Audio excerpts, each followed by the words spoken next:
বন্ধুরা, আজকের পর্বে এমন এক আবেগঘন এবং বিস্ফোরক মুহূর্ত সামনে আসতে চলেছে যা দেখার পর দর্শকদের হৃদয় কেঁপে উঠবে।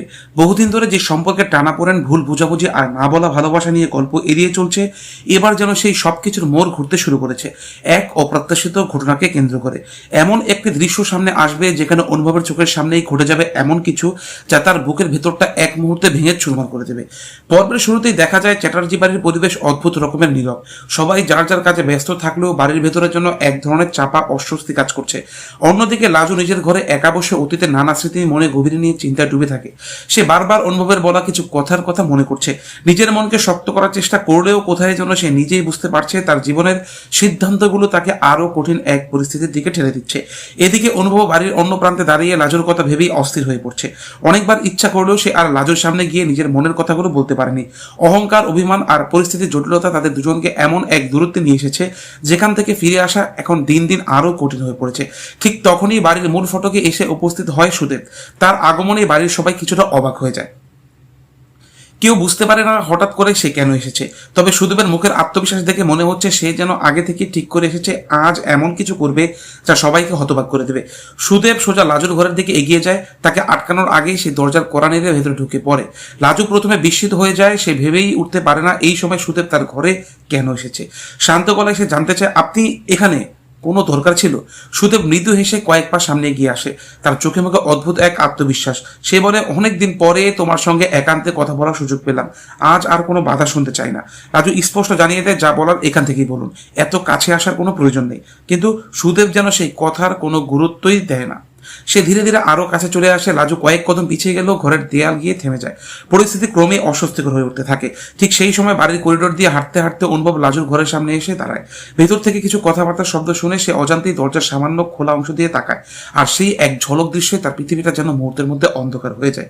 সুদেব হঠাৎ করে লাজুকে নিজের কাছের দিকে টেনে নেয়। লাজু বিস্ময়ে বলে ওঠে, এ কি করছেন, আমাকে ছাড়ুন।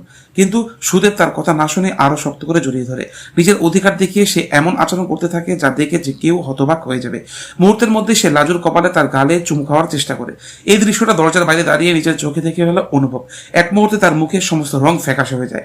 বুকের ভেতরটা যেন কেউ ছিঁড়ে ফেলেছে।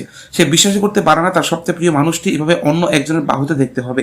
এতদিন ধরে বুকের ভেতর লুকিয়ে রাখা ভালোবাসা, আশা আর স্বপ্ন যেন এক নিমিষে ভেঙে টুকরো টুকরো হয়ে যায়। অনুভবের হাত কাঁপতে শুরু করে, তার চোখ ভিজে ওঠে। সে দরজার সামনে দাঁড়িয়ে থেকেও যেন আর এক মুহূর্ত সেই দৃশ্য দেখার সাহস পায়নি। তবুও পা দুটো যেন নড়তে চায় না। বুকের ভেতরে জমে থাকা কষ্ট তাকে স্থির করে রাখে। অন্যদিকে লাজু বারবার নিজেকে ছাড়িয়ে নেওয়ার চেষ্টা করতে থাকে। সে স্পষ্ট ভাষায় জানিয়ে দেয়, আপনি যা করছেন সেটা একদমই ঠিক নয়, আমাকে ছেড়ে দিন। কিন্তু সুদেব শান্ত গলায় এমন কিছু কথা বলতে শুরু করে যার সঙ্গে পরিস্থিতি আরো জটিল হয়ে ওঠে। তার দাবি, এতদিনের দূরত্ব শেষ করে সে এবার নিজের অধিকার ফিরে পেতে চায়। তার কথার ভঙ্গি দেখে বোঝা যায় আজ সে কোনোভাবে পিছিয়ে আসতে চায় না।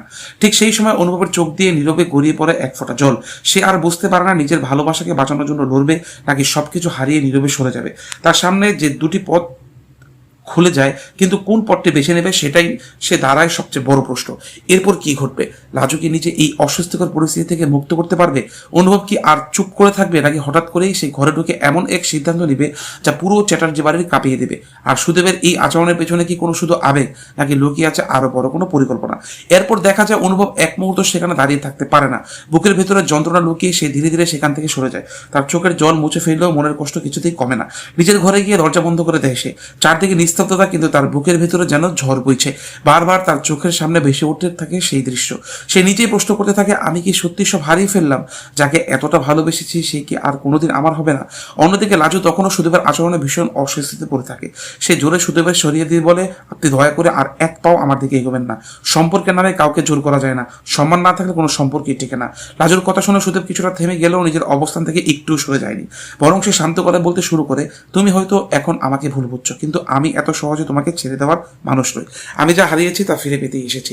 লাজু এবার আরো দৃঢ়কণ্ঠে জানিয়ে দেয়, আমার সিদ্ধান্ত আমি নিজেই নেব। আমার জীবনের পথ অন্য কেউ ঠিক করে দিতে পারবে না। এই কথাগুলো বলেই সেই ঘর থেকে বেরিয়ে আসে, কিন্তু করিডোরে এসে অনুভবকে কোথাও দেখতে না পেয়ে তার বুকটা কেঁপে ওঠে। কিছুক্ষণ আগেও যেন সে অনুভবের উপস্থিতি টের পেয়েছিল। চারদিকে তাকিয়েও তাকে না দেখে লাজুর মনে অজানা এক অস্বস্তি কাজ করতে থাকে। এদিকে অনুভব নিজের ঘরে বসে পুরনো দিনের কথা ভাবতে শুরু করে। প্রথম পরিচয়, ছোট ছোট ঝগড়া, অভিমান, একে অপরকে সাহায্য করার মুহূর্ত, সব স্মৃতি একসঙ্গে ফিরে আসে। সে বুঝতে পারে যতই নিজেকে দূরে রাখতে চেয়েছি ততই রাজুকে আরো বেশি ভালোবেসে ফেলেছে। হঠাৎ তার হাতে থাকা একটি ছবির দিকে তাকিয়ে সে ভেঙে পড়ে। ছবিটিতে ছিল এমন একটি মুহূর্ত যখন দুইজনই হাসি মুখে ভবিষ্যতের স্বপ্ন দেখেছিল। আজ সেই স্বপ্ন যেন ধোঁয়ায় মতো মিশিয়ে যাচ্ছে। ঠিক তখনই বাইরে থেকে কারো পায়ের শব্দ শোনা যায়। অনুভব দ্রুত চোখের জল মুছে দরজা খুলে দেখে লাজু দাঁড়িয়ে আছে। লাজু কিছুক্ষণ চুপ করে বলে, তুমি ঠিক আছো? অনুভব মৃদু হেসে দেয়, আমি ভালো আছি, আমার ভালো না থাকার কোনো কারণ নেই। কিন্তু তার কণ্ঠের কাঁপুনি স্পষ্ট বুঝিয়ে দিচ্ছিল সে মোটেও ভালো নেই। রাজু বুঝতে পারে অনুভব কিছু একটা দেখেছে, তাই সে বলতে চায়, তুমি যা দেখেছো বিষয়টা আসলে তেমন নয়। কিন্তু অনুভব মাঝপথে থামিয়ে দিয়ে বলে, ব্যাখ্যা দেওয়ার কোনো দরকার নেই, নিজের চোখে তো আর মিথ্যা করতে বলতে পারি না।